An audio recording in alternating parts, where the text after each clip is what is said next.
kujiunga kwao kwenye hiki chama watanufaika katika maeneo makubwa ya kupata mikopo ambayo haina riba, kwa sababu ukiingia katika hizi sekta nyingine mikopo yao ina riba. Tampro SACCOS mikopo yake haina riba, na kingine pia wanapata ile brotherhood and sisterhood katika chama.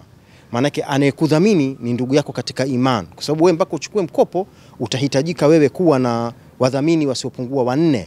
Mwelekeo wa chama ni kuelekea kuwa ni microfinance, kutoka kwenye SACCOS kwenda kwenye microfinance, kwa sababu microfinance tunakuwa tunaweza tukawafikia watu wengi wenye mtaji mkubwa zaidi, wakiwa pamoja na wale ambao tumeanza nao na ambao tuko nao mpaka sasa.